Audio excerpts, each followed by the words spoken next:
Buenas noches a todos, bienvenidos a la noche de 24, bienvenidos a MMC. Ya estamos en vivo hasta las 21 horas, en un día de paro general por parte de la CGT, que ahora vamos a ver, ha tenido acatamiento muy alto en el transporte, casi total en el transporte, pero en muchas actividades comerciales, industriales, de servicios, han trabajado como pudieron. Es decir, de alguna manera son sectores que están muy golpeados por la crisis económica, por la recesión, y los trabajadores han llegado de distintas maneras a sus puestos de trabajo y han mantenido la actividad en una gran cantidad de sectores. Está Diego Nicolás en este momento en Constitución para ver cómo está el regreso en este momento ahí en Constitución. Diego, ¿qué tal? ¿Cómo estás? Hola, ¿cómo estás, Maxi? Buenas noches. Mira, como ves, Constitución es prácticamente un desierto, algún que otro colectivo pasa, pero es muy poca la cantidad de colectivos, de frecuencia que hay, también muy poca la cantidad de pasajeros, porque, claro, los que habían podido venir a trabajar temprano ya volvieron, hicieron las maniobras de ingeniería que se te ocurra para poder combinar con algún otro compañero de trabajo que quizás venía en auto, algunos le pusieron alguna aplicación, algún vehículo de aplicación para poder desplazarse y otros, bueno, tuvieron que utilizar las pocas líneas de colectivo que están funcionando en el día de hoy. Pero ya a esta hora prácticamente la movilidad de pasajeros es muy escasa aquí en Constitución. Y te quiero mostrar qué está pasando con el tema de la estación de trenes, porque si bien hubo algunos colectivos, lo que es la estación de trenes, mira, permaneció absolutamente cerrada durante toda la jornada, teniendo en cuenta que movilizar un tren es algo mucho más complicado que movilizar, obviamente, un colectivo, porque son muchos los gremios implicados en la operatividad ferroviaria, así que la estación Constitución permaneció durante toda la jornada cerrada. Este es el panorama, Maxi, en una jornada muy difícil para moverse en el ámbito, por lo menos, de la ciudad de Buenos Aires y el conurbano. Diego, ahí hay personal de seguridad, no hay prácticamente nadie, digamos, a ver si estamos ahí, si podemos dialogar con alguien que esté regresando. Yo no sé cómo lo vieron, Sí. Ha habido bastante tránsito, ¿no? Tránsito de vehículos particulares, tanto en los accesos a la ciudad de Buenos Aires como en la ciudad de Buenos Aires. Y esto que me decían, ¿no? Algunas industrias que están muy golpeadas por la crisis, 40% del nivel de actividad de caída, por ejemplo, en el sector textil, pero que, salvo por ahí delegados gremiales, había concurrencia de los trabajadores a las fábricas, ¿no? o a los comercios. Si tenían cómo llegar, ¿no? Entre otras cosas, claro, pero haciendo pool de remis o Uber o directamente con auto propio, ¿no? Sobre todo los obreros industriales tienen, en algún caso, digamos, el auto y demás. A ver si ahí está Diego Nicolás. Ojo con el tema este también. La milladura es tan grande que nadie, me hacían el cálculo, 600.000 pesos por mes, 30.000 pesos por día, nadie estaba tampoco en condiciones que le descuenten el día. Y eso es lo que ocurre en las empresas, en las fábricas, salvo el caso muy particular de algunos trabajadores. Diego, a ver. Sí, me preguntabas, Maxi, el tema de seguridad. Bueno, la policía de la ciudad estuvo patrullando por aquí, por la zona de las paradas de colectivos de Constitución durante buena parte de la jornada. Ahora no se observa personal fijo, pero sí cada tanto se observa algún patrullero que gira por la zona. A ver, están la gente tratando de volver. ¿Cómo va? ¿Cómo andas? ¿Todo en ¿Todo orden? bien? Bueno, contame un poquito cómo fue tu día hoy para moverte. Y la verdad, hoy bastante complicado, sí, gracias a Dios. ¿Desde dónde Más que venís? nada, yo vengo de Monte Grande, zona sur. ¿Y cómo hiciste para llegar? No, gracias a Dios le pedí a mi viejo que me traiga acá a Capital porque está muy complicado todo. Ahora la vuelta va a ser bastante complicado. ¿Y para Montegrande sabés si hay alguna de las líneas que funciona? El 51 es el único que me salva hasta ahora porque, pues bueno, pasa cada una hora y media, pero me salva. ¿Y tu balance del día qué pensás?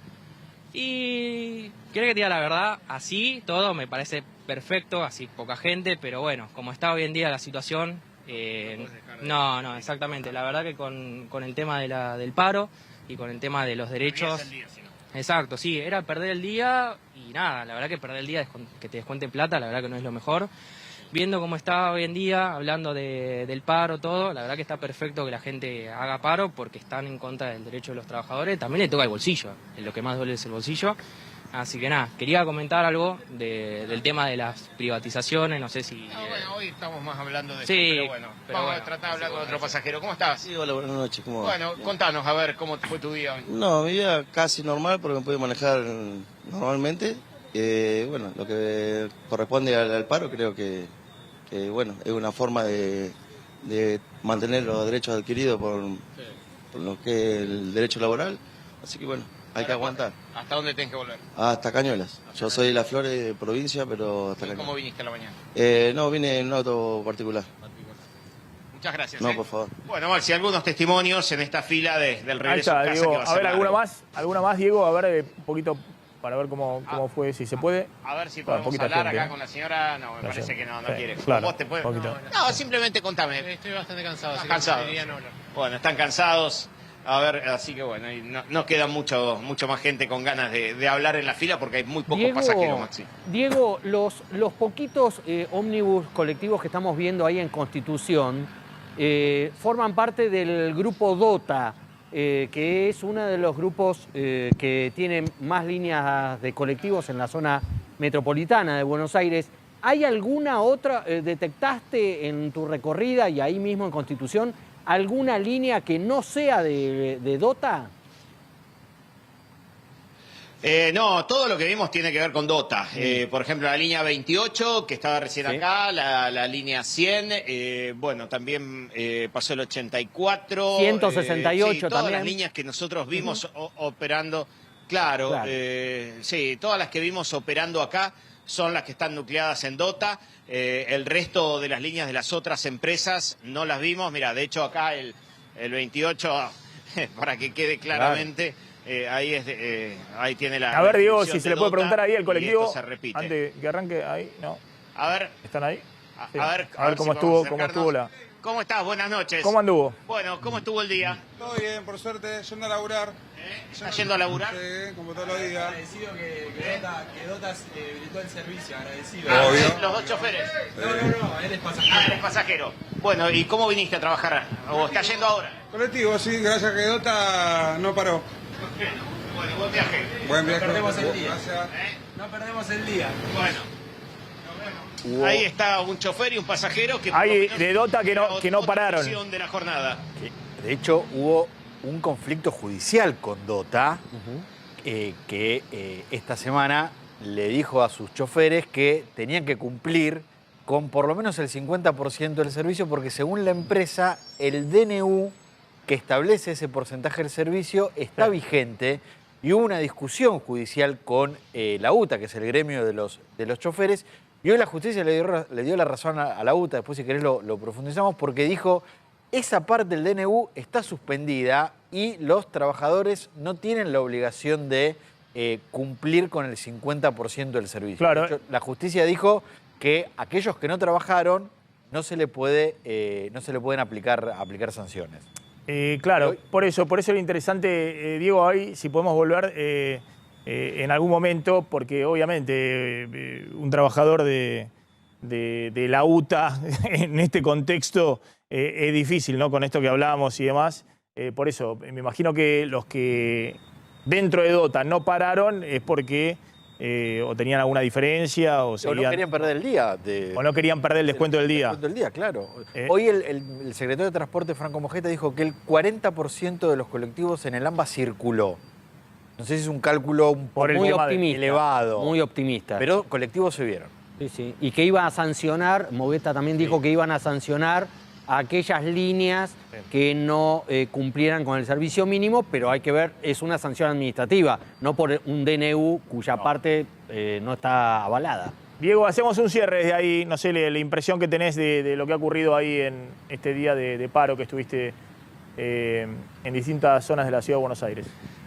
Sí, A ver, básicamente, Maxi, los testimonios que tuvimos resumen un poco de la sensación de la gente. La gente no quería perder el día, en algunos casos los jefes le pusieron algún auto a disposición para venir, pero no para volver, después se la tuvieron que ingeniar ahora para agarrar algún colectivo que vaya para la zona de origen, pero esta es la imagen que tenemos ahora y a esta hora de la noche.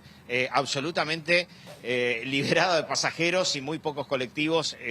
Seguramente a partir de las 12 de la noche esto ya cambiará, va a volver a recuperar su ritmo normal, pero el impacto, por lo menos que se ve a esta hora en Constitución, es muy fuerte. Bien, Diego, gracias. Uno tiene la impresión, a ver, Milei supo catalizar el mal humor social y el enojo con la casta política. Solo hay un sector social que ante la sociedad tiene peor imagen que la casta política. Los sindicalistas, de la CGT. En particular los sindicalistas de la CGT. Tanto es así que en alguna época, esto no es de ahora, ¿no? Viene de los últimos años, hasta Cristina confrontaba con parte de esos sindicalistas porque le rendía políticamente, ¿no? En otros momentos, donde Cristina tenía otros niveles de imagen. Macri en algún momento acordó y después confrontó con la dirigencia política. Alberto Fernández no se sabe, digamos, Alberto Fernández digamos, iba para un lado, iba para el otro, confrontaba más con su interna con Cristina que con la dirigencia sindical, que al contrario, a UPA lo querían llevar a confrontar con Cristina. De hecho, no le hicieron paros. Y Alberto Fernández nunca se animó. Pero me parece que esta imagen es una imagen, no la de las calles, ¿no? Sino la de la dirigencia política de la CGT con Daer y Moyano, es una imagen de confrontación que al gobierno le sienta bien. Javier. Totalmente. Le genera mucha funcionalidad para la famosa batalla cultural, ¿no? Que es, bueno, ellos allá, nosotros acá. Y desde ese punto de vista, el comando CGTista con dirigentes sindicales que ya llevan muchos años al frente de sus gremios, en el caso de Pablo Moyano, menos, pero viene de una dinastía familiar, entonces de alguna manera también está embarcada en la misma lógica y al gobierno realmente le resulta muy funcional. Por eso nos causaba gracia cuando la semana pasada, después de la media sanción en la Cámara de Diputados de la Ley Bases y del paquete fiscal, un envalentonado ministro del Interior, Guillermo Francos, decía algo así como que ahora se iba a poner, él iba a poner manos a la obra para negociar con la CGT para levantar el paro. No hizo una llamada a la CGT, porque le resulta al gobierno muy funcional este tipo de medidas de la CGT y porque lo que tiene que hablar el gobierno con la CGT lo habla por debajo de la mesa, como fue la reforma laboral que se aprobó con media sanción en la ley Bases, negociada con la CGT. Entonces, para ese tipo de negociaciones sí hay diálogo, para esto no. Vemos algo de lo que dijo Rodolfo Daer hoy, evaluando el paro en una cosa obvia. Para la CGT fue un exitazo y para el gobierno un fracaso. El guión de siempre, fíjense.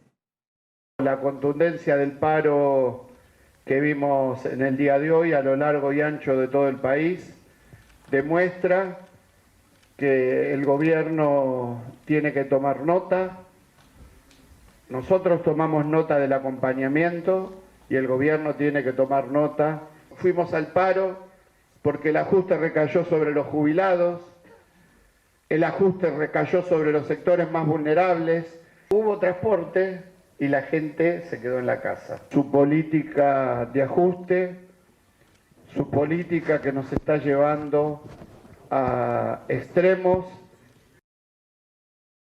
Estaba Héctor Daer, el titular de la CGT, del gremio de Sanidad, exactamente. Esto decía Pablo Moyano, el hombre de camioneros, el heredero de Hugo Moyano. Es que decir que le dolió el paro, ¿no? Si hubiera sido tan fracaso o débil como lo dijo la señora ministra, no tendría necesidad de responderlo. Les dolió. Felicitar a todas las regionales de la CGT del interior del país, donde el paro es casi total en muchas provincias, muchas veces gobernadas por la oposición, y los trabajadores han tenido la voluntad de salir a bancar el paro. Así que bueno, lo que nos digan estos personajes no tienen sin cuidado. me ha tratado también de simio el señor Esper, como le dijo la ministra, ¿no? Pobre viejo meado, ¿no? No hay que perder el rumbo que ha tenido la CGT. Vuelvo a decir que fue un paro contundente, donde no han circulado ningún tipo de transporte, han abierto algunos negocios que ustedes iban a recorrer y estaban vacíos, los colectivos iban vacíos, quiere decir que la gente, por más que el gobierno apretó a un sector de una empresa DOTA para que se hagan los colectivos iban vacíos. Así que bueno, lo más importante es la contundencia del paro. Y el mensaje que dio Héctor, los motivos cuál fue el paro, que es perfecto. Ahí estaba Pablo Moyano, ¿no? Planteando la contundencia del paro, según Pablo Moyano, que efectivamente lo fue en el transporte. A ver si entendemos. Cuando dice Pablo Moyano, iban los móviles a algunos comercios y estaban vacíos. Los comercios están vacíos porque hay una recesión brutal, porque hay una caída de ventas, que incluso la está registrando el INDEC, en algunos rubros del 40-50%, solo visto en la época de la pandemia. Me parece que lo que no termina de registrar la dirigencia política, Pablo Moyano, Dari y demás, es que hay un nuevo mundo del trabajo. Es decir, hay 6 millones de trabajadores desde el 2012, hace 12 años que estamos con 6 millones de trabajadores registrados en blanco en la Argentina. Hay 3,5 millones de empleados públicos entre nación, provincia y municipio. Hay casi 6 millones de trabajadores informales, es decir, trabajadores que van a trabajar en muchos casos en relación de dependencia, pero son informales. Y hay otros 5,5 millones de trabajadores independientes, cuentapropistas.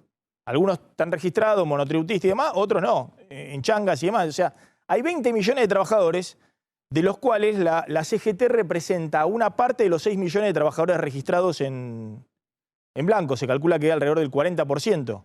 Los que están afiliados a los gremios, 35%, 40%. Entonces, lo que sucede acá es que hay un mundo del trabajo muy, muy grande, que la pregunta es, obviamente que están sufriendo la crisis, muchos se enojarán con el gobierno o no, o con el gobierno anterior respecto a la crisis. La pregunta es, a esos trabajadores, cuando vos haces un paro total, por ejemplo, de transporte, como ocurrió en su momento en la pandemia, bueno, siente que le estás quitando absolutamente todo el sustento. Entonces, la pregunta es si el paro termina siendo para la CGT algo que suma o es un boomerang que pone a parte de los trabajadores muy enojados. Por la situación social, tal vez. Muchos de ellos, algunos con el gobierno, otros le siguen abriendo una carta de crédito al gobierno, pero también muy enojados con esta dirigencia sindical. Ojo, porque a mí me llama mucha atención cuando Pablo Moyano dijo, fueron a los comercios y no había nadie.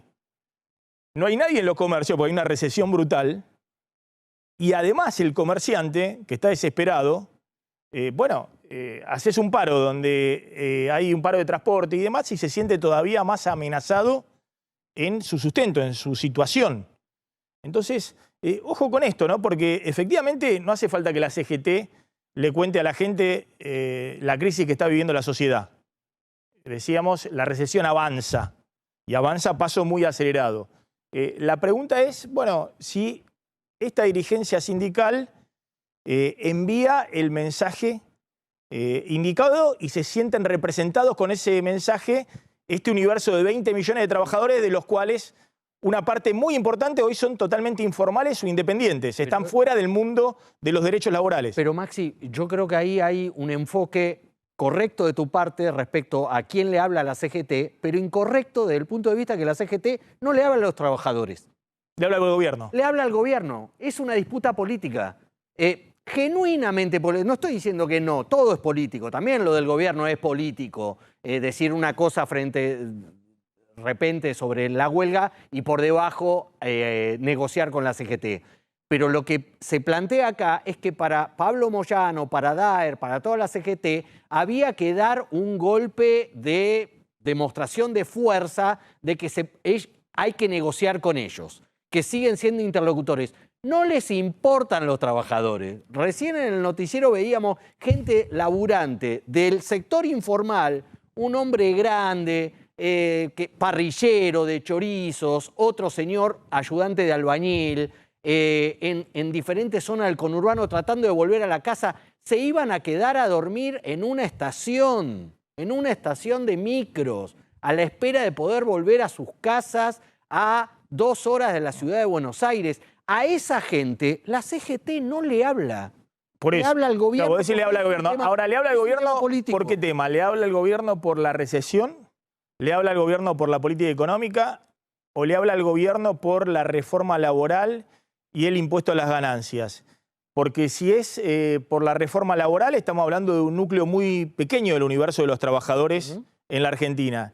Si es por el impuesto a las ganancias, estamos hablando de 1 o 2 millones de trabajadores, de los 20 millones de trabajadores que hay hoy en la Argentina. Totalmente. Entonces, ojo, porque, de nuevo, cuando la CGT plantea el impuesto a las ganancias, que es algo muy, pero muy delicado para cierto grupo de trabajadores, los petroleros del sur, los sindicatos de aceiteros y demás, es un universo que hoy está totalmente alejado del resto de los trabajadores, del promedio de los trabajadores en la Argentina. El trabajador promedio, ese que está en el comercio, que va y que llega como sea, como veríamos los testimonios, en la Argentina tiene 700.000 pesos de salario promedio registrado en blanco. La mayoría está por debajo de eso. Son, pongámosle, 150.000 pesos semanales, 30.000 pesos por día.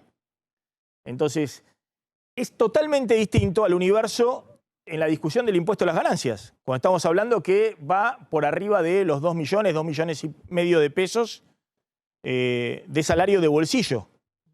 Entonces, ¿cuál es el mensaje de la CGT? ¿Es por el impuesto a las ganancias? ¿Es por el tema laboral? ¿Es porque necesita no quedar rezagado en lo que consideran que va a ser un descontento social creciente si se prolonga la recesión y a las suspensiones le suceden una cantidad de despidos más importantes? Mirá, hay un factor de poder que son los gremios, que es la CGT, y que está atendiendo varios frentes. Uno es el frente efectivamente con el gobierno. Factor de poder, ¿para qué?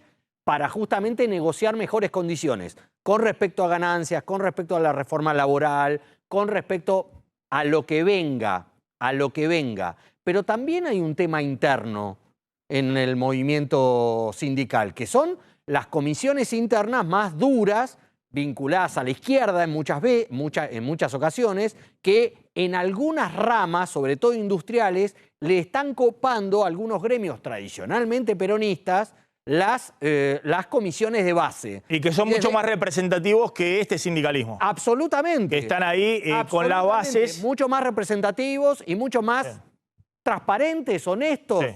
Digámoslo como quieran. Vos decís que ahí hay un gesto de la CGT de no quedarse atrás, porque si no se lo llevan puesto. Se lo llevan puesto. O a la cabeza los dirigentes o con la cabeza de los dirigentes. Entonces se fuerza un poco esto en la misma mezcolanza, ¿no? Para buscar un alineamiento interno y un alineamiento externo como factor de poder para que el gobierno acepte sentarse con ellos y decir, bueno, no, vamos a tener a los muchachos tranquilos, como por ejemplo lograr que no se toquen algunas cajas sindicales que esta reforma laboral no está tocando y que el objetivo inicial era tocarla. Hubo un cruce entre Caputo y Pablo Moyano. Sí, porque Moyano le planteó algunas críticas al ministro de Economía y el ministro de Economía le contestó a través de un posteo haciendo la lógica del gobierno, que es cuando se la dejan servida en bandeja. Sos un mero matón al que el país entero detesta. El gobierno tiene medido, vos lo decías. Moyano le recordó los 45.000 millones de dólares de préstamo del fondo. Préstamo con el FMI. Exacto. Negociados por Caputo. Exactamente. Y él le responde de esta manera. El gobierno tiene medido la mala imagen de los dirigentes sindicales. La recontra tiene medida.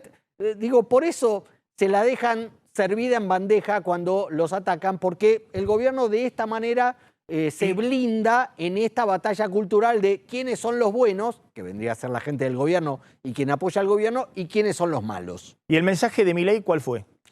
El mensaje de Milei, de alguna manera, hoy fue, más allá de la foto que vimos ayer, un poco hizo un largo posteo, un hilo de tweets, planteando cómo se dice faraón en hebreo, paro, planteando un poco, ¿no?, la mirada... asociando a la CGT con los faraones. Con los faraones, exactamente, ¿no? Que eran los que sojuzgaban al pueblo judío. En Egipto al pueblo judío. Entonces, de alguna forma, en esa lógica, Milei y todo el gobierno diferente, funcionarios, Patricia Bullrich, José Luis Espert, todos hacían fila, hicieron hoy fila. Manuel Adorni, en su habitual conferencia de prensa de las 11 de la mañana, hicieron fila para pegarle a la CGT y para tratar de llevar a ver lo que decía Adorni. Es un paro, como dije ayer y en otras oportunidades, absolutamente inentendible. Si es que uno intenta buscarle una explicación por fuera de la explicación que es un paro, que efectivamente es un paro de corte político.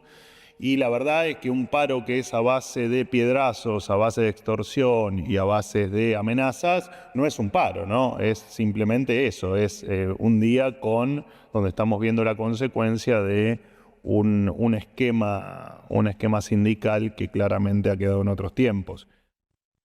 Bueno, ahí estaba Manuel Adorni, creo que le preguntaban a la CGT de Adorni y se avivaron, digamos, que no hay que contestarle a Adorni, porque el que confronta con Adorni se pone al nivel del vocero, digamos. En general antes se confrontaban ministros contra dirigentes sindicales y demás, y ahora hay un vocero todoterreno que se lleva todas las marcas. Además, picante. Claro, que busca todas las marcas, confronta con expresidentes, con ministros, totalmente, con senadores y demás, y se lleva las marcas. La verdad que hace en ese sentido un trabajo muy, muy inteligente. ¿Qué pasó hoy con ataques a colectivos? Temprano de la mañana hubo denuncias de que colectivos, como hablábamos antes, principalmente de la línea Dota, fueron atacados a piedrazos y con clavos miguelitos por salir a trabajar. Esta imagen que vemos es uno de los colectivos que hoy fue por la mañana atacado a piedrazos. Ahí se ve el momento en el que se arroja la piedra. Este es otro colectivo de la línea 8 que fue atacado de piedrazos desde el frente. Fueron algunos casos, en ninguno, afortunadamente, los choferes resultaron heridos, tampoco los pasajeros. El gobierno de la Ciudad de Buenos Aires intervino cuando los choferes hicieron la denuncia. Y lo que sí también hoy el gobierno de la Ciudad de Buenos Aires informó es que 12 personas fueron detenidas por presuntas extorsiones a una empresa, a la empresa Expreso Rodríguez Hermanos y a un depósito, todo en la zona de Pompeya, en donde, según la denuncia, estas 12 personas ingresaron para pedir, no de buenas formas, que bajen las persianas de los negocios, que tenían que hacer paro, que hoy no se podían trabajar. Estas son las personas que vemos que fueron detenidas. Según lo que informa la policía de la ciudad, las 12 personas se presentaron como afiliados al sindicato de camioneros.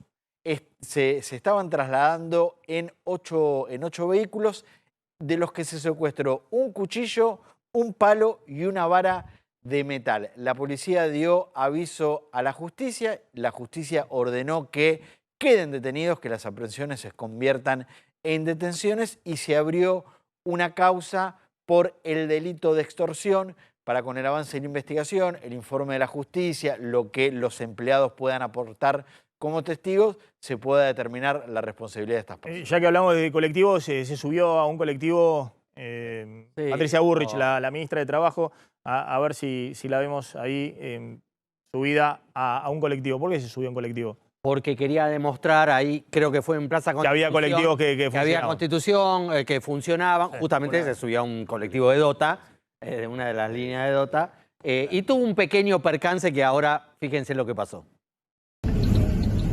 No tiene saldo, ¿verdad? No tiene saldo, viejo. Es un caradura, no tiene saldo.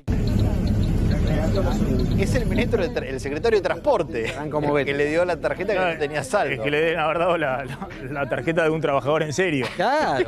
que efectivamente no. Los funcionarios está no con el toman saldo, transporte público. Está con el saldo justo. Claro. Hubo también algo simbólico de los senadores de Unión por la Patria, pero detrás de eso hubo algo más importante, que es que se postergó no hubo dictamen finalmente ni con la ley base ni el paquete fiscal, y se postergó toda la discusión en comisión para la semana que viene. Para la semana que viene, cuarto intermedio hasta el lunes. La verdad que no se postergó por el paro simbólico al que adhirió el bloque... Sino porque no hubo acuerdo entre la oposición dialoguista y el gobierno. Claro, ese es el tema. Porque el gobierno no cuenta con Unión por la Patria, digamos. No, por eso. Entonces, pero el problema es el bloque dialoguista. Del paro del kirchnerismo, nada, una cosa, mostremos ahí la imagen simbólica, lo que faltaban, pero aunque estuviesen o que faltaran, iban a votar en contra del dictamen. Y el dictamen tiene que tener una mayoría para que justamente sea el dictamen, aunque sea con cambios, pero en el que se base en el que se basó la media sanción en diputados, para que sea ese dictamen de mayoría el que se apruebe o se trate sobre tablas en el Senado. Y ese dictamen no está. Claro, acá el problema es que con la silla vacía de los senadores kirchneristas, que dejó, digamos, más confortable el espacio para poder discutir entre los que supuestamente apoyan la ley, no se pusieron de acuerdo y no hubo dictamen. Exactamente. Y uno de los problemas para que no haya dictamen, algo veníamos anticipando acá, de que el bloque dialoguista, sobre todo un sector del radicalismo, liderado por Martín Lustó, está planteando cuestiones puntuales para cambiar de la media sanción de diputados, tanto respecto al RIGI, al régimen de estímulo para las grandes inversiones. Por ejemplo, Lustó hoy planteaba que uno de los problemas por ejemplo, el impuesto a las ganancias, que también es otro punto sobre el que hay observaciones, Lustó decía, se plantea más carga tributaria para la clase media y estamos trabajando en corregir eso. Bueno, impuesto a las ganancias es uno de los temas. El tema de las inversiones es otro de los temas. El tema jubilatorio también es otro tema sobre el cual el bloque dialoguista quiere hacer algún aporte. Y ojo que no está Martín Lustó solo. Digamos que eso es algo que debería tener sobre todo en cuenta Luis Juez, que está indignadísimo con Martín Lustó, el jefe del bloque Frente Pro, el cordobés, el jefe del bloque Pro en el Senado, porque también junto a Lustó está Guadalupe Tagliaferri, la senadora por la ciudad de Buenos Aires, electa junto con Lustó, del Pro, que tampoco está de acuerdo en muchos de los puntos que se aprobaron en diputados, y que forma parte del plenario de comisiones. Así que ojo, porque las discusiones siguen la semana que viene, con lo cual la semana que viene tampoco va a haber discusión sobre tablas, que era lo que esperaba el gobierno. Más allá insistimos, de la representatividad de la CGT, que está muy cuestionada, se ven todos los sondeos, insisto, peor que la casta política, la casta sindical, donde hay un paro es en la economía. Y es un parate que se está profundizando. Miren lo que se llama el mapa de calor que hace la consultora Facimex, hoy circuló bastante. Esto porque ya tiene incluso indicadores tempranos de abril. Está todo en rojo profundo, con caídas muy importantes. En marzo contábamos ayer los datos del INDEC, 22% de caída de la industria, 42% de caída de la construcción. La anteúltima columna es marzo, todo rojo con caídas en algunos sectores arriba del 40%. Todavía no hay datos, hay muy poquitos datos de abril, pero siguen en rojos, algunos con caídas muy importantes. La construcción sigue hundida, con lo que ha pasado con la obra pública, 80% de caída, por ejemplo, en despacho de asfalto, pero también con el parate total de las obras privadas, 40 y pico % de caída en las ventas de cemento. A ver si podemos mostrar la otra placa. Y fíjense el desagregado del INDEC en industria manufacturera. Eso es la industria manufacturera en marzo. Hay sectores que tienen, hay un grupo de sectores que tienen entre 30 y 40% de caída en marzo respecto igual mes del año pasado. Después hay otro que se ubica entre 20 y 30% de caída. Y hay muy poquitos, un par de sectores que tienen caída de 4 o 5%, más asociados al rubro alimentos, que hay es más inelástica, digamos, la demanda, ¿no? La gente lo último que corta son los alimentos. Pero son indicadores muy fuertes de caída del nivel de actividad económica. Vamos a ir a la tanda. Cuando volvamos, dato político importante de lo que se juega mañana, clave, movida del gobierno y del otro lado esperando el dato la oposición. Bueno, atención, tenés un dato de Karina Milei. Sí, hoy por segunda vez la hermana del presidente lideró junto con el jefe de gabinete la reunión de gabinete, porque fue hoy un día de huelga general pero de hiperactividad oficial, ¿no? Y el presidente no participó de esa reunión de gabinete y fue liderada por Karina Milei y Nicolás Posse. Es la segunda vez que sucede. Y después, en la cabecera, recibió a una delegación de diputados y diputadas del PRO, entre los cuales estaba Cristian Ritondo, con quien se reunió ayer a solas Karina Milei para preparar esta reunión que tuvieron hoy, donde estaban también Martín Menem, presidente de la Cámara de Diputados, y Lule Menem, su asesor en la Secretaría General de la Presidencia. ¿Para qué? Para dar dos mensajes. Básicamente, hacia adentro del gobierno, gente, hay que hablar con Karina. La que manda en el gobierno en materia política es Karina. Hay que hablar con ella. Esta es una señal. La segunda señal hacia afuera, que es, atención, nos vamos a preparar para el regreso de la ley bases y del paquete fiscal a la Cámara de Diputados. El gobierno ya da por hecho que ambas iniciativas, las medias sanciones, van a ser ratificadas en el Senado, pero con cambios. Con lo cual van a tener que volver a la Cámara de Diputados y es mejor arreglar con el PRO cómo hacer eso, cómo hacer que esas iniciativas vuelvan y no naufraguen en diputados, sino que sean aprobadas y finalmente salgan las dos leyes, que arreglarlo con la Libertad Avanza, que no sabe mucho todavía de estas mecánicas internas del Congreso. Así que muy importante este doble gesto hoy de Karina Milei, la jefa del gobierno. Y es fuerte la imagen, esa imagen, porque ¿no? Ahí hay algunos dirigentes como Cristian Ritondo del PRO, o el propio Hernán Lombardi, que ha visto desde Alfonsín hasta esta parte tantos líderes del radicalismo y después a Macri, que todavía debe estar preguntándose cómo ha cambiado la política, qué pasó en el medio. Sí. Sí. ¿Dónde está? Porque Lombardi y Ritondo, que era lo que esperaban Juntos por el Cambio, el liderazgo de Macri o el liderazgo de Larreta o de Patricia Bullrich, la tienen sentada, poneme la foto por favor, a Karina Milei. En la cabecera Karina Milei. Entonces como que no terminan de entender qué pasó. ¿Qué pasó? Están todos aturdidos, ¿no? No es solamente el kirchnerismo, Cristina, sino que también una gran parte de la dirigencia, el radicalismo, el PRO, que no entienden qué está pasando. ¿Cómo pasó eso? Bueno, en la cabecera de por sus gobiernos. En la cabecera de la mesa está Karina Milei. Sí. Exacto. Y sobre todo algunos dirigentes, algunos son recién llegados, pero otros que han visto desde Raúl Alfonsín hasta hoy a todos. Y mirá, ya tienen ahí a Karina Milei sentada como la jefa en la cabecera de la mesa. Bueno, ¿cómo viene el esquema de aumento del transporte en la Ciudad de Buenos Aires? Hoy el gobierno de la ciudad oficializó en el boletín oficial cómo va a ser la suba a partir del viernes de la semana que viene, del viernes 17 de mayo, la suba en la tarifa del subte.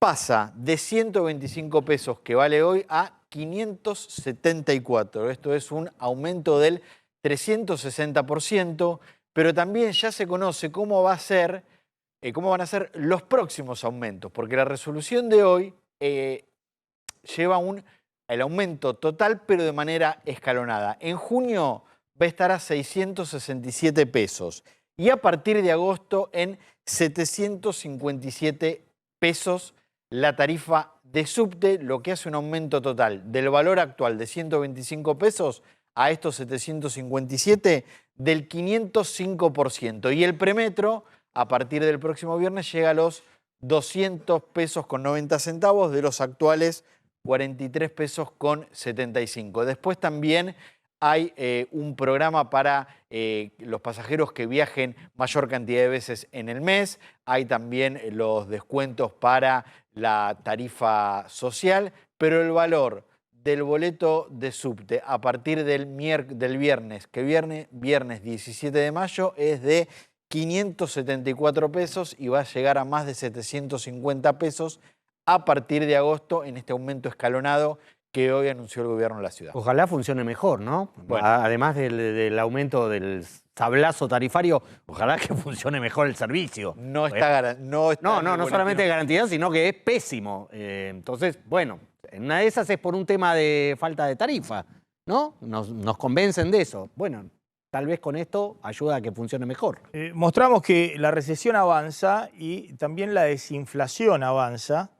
El gobierno está esperando un número en abril inferior al que dio la Ciudad de Buenos Aires, 9,8%, que tiene una mayor incidencia de servicios públicos en la Ciudad de Buenos Aires en el índice. Y en mayo está esperando un número más cercano al 5%. En las primeras mediciones que hay de consultoras privadas están mostrando una inflación de 1% semanal en alimentos. En la ciudad de Buenos Aires, en el Gran Buenos Aires. Vamos a ver si llegan al 5. Lo que pasa es que, claro, podés llegar al 5 entre la marcha atrás de las prepagas, entre postergar aumentos de luz y gas que estaban previstos, el tema de combustibles, de no haber aplicado el aumento del impuesto. Y bueno, después vamos a ver eso para cuándo, ¿no? Y los aumentos del transporte, fundamentalmente los aumentos del autotransporte colectivo y trenes, que hablábamos, ¿no? De cuándo impactan, pero bueno, el gobierno está muy jugado a un número cercano a 5 en mayo, que igualmente, insisto, está barriendo bajo la alfombra 2-3 puntitos adicionales de servicios públicos y servicios privados que se postergan. Un último dato, Javier. Sí, mañana el gobierno tiene previsto volver al ataque sobre la CGT y sobre el paro de hoy, obviamente manteniendo la misma lógica que aplicó en el día de hoy, ¿no? Es gente que no quiere cambiar, es gente que no está preocupada por derechos sino por sus privilegios, etcétera, etcétera. Esta idea no solamente va a ser enunciada por los ministros que habitualmente son una suerte de voceros, Patricia Bullrich, Guillermo Francos, el propio vocero presidencial Manuel Adorni también, sino que me parece que algún actor del gobierno, del oficialismo, va a aparecer también para plantear esta lógica en donde, insistimos, al gobierno le resulta muy funcional que del otro lado, quienes lo combatan, sea gente con poca imagen positiva en la sociedad, como los dirigentes sindicales. ¿Qué pasó con la vicepresidenta? Tuvo una foto que no pasó desapercibida en el mundo judicial y en el mundo político, que es una foto que hay que explicar porque, en principio así, ¿qué ves? 5 mujeres, pero de un lado hay 2 senadoras nacionales, que son las senadoras Alejandra Vigo de Córdoba, esposa del exgobernador Schiaretti, y Mónica Silva, senadora de Río Negro. Y del otro lado, 2 juezas. Susana Medina, jueza de la Corte Suprema de Entre Ríos, y Teresa Dey, jueza de la Corte Suprema de Mendoza. ¿Qué tienen en común? Que las senadoras y las juezas reclaman que haya mujeres en la Corte Suprema de Justicia de la Nación. En un momento en el que el gobierno propone para la Corte Suprema de Justicia de la Nación a 2 hombres, a Ariel Lijo y a José Manuel García Mancilla. Las senadoras presentaron un proyecto para que el 30% de los cargos en la Corte Nacional y en las cortes de todas las provincias esté garantizado que sean integradas por mujeres, y las 2 juezas integran la Asociación de Mujeres Juezas, que fue la primera organización judicial que, cuando se conocieron las postulaciones de Lijo y García Mancilla, se opusieron porque son 2 hombres y la Corte quedaría sin ninguna jueza. Y en el medio, Victoria Villarruel, que en teoría uno entiende que debe ser quien en el Senado de la Nación esté buscando los votos para la aprobación de los 2 pliegos, y tiene este gesto para con mujeres en la Corte Suprema. Más allá de que también públicamente la vicepresidenta de la Nación dijo que no compartía y que no le gustaba la postulación. Vos decís que envía una señal al presidente, a Milei, bueno, con esto de defender la paridad de género en la Corte Suprema de Justicia, con esta foto. Se está reuniendo con 2 senadoras que están pidiendo eso en un proyecto y recibiendo en la misma reunión a 2 juezas que están reclamando en el mismo sentido. Bueno, es un gesto, ¿eh? Sí, claro. Sí, porque tampoco es que le sobran números, así como no le sobran números para para la sanción completa de la ley base y de la ley fiscal, tampoco le sobran los números alegremente para el tema al hijo. De hecho, entonces, los pocos senadores que se pronunciaron, porque hay algo que llama la atención, que es que la política que opina de todo, respecto de las postulaciones para la Corte Suprema, los grandes partidos políticos, que son los que tienen los votos en el Senado, no han dicho nada. Pero los pocos senadores que se pronunciaron, ya se pronunciaron en contra por lo menos de la postulación del hijo. Bien, gracias, colegas. Nos estamos retirando. Se quedan en A24. Nos reencontramos mañana, 20 horas. Chau, chau. Pasen bien.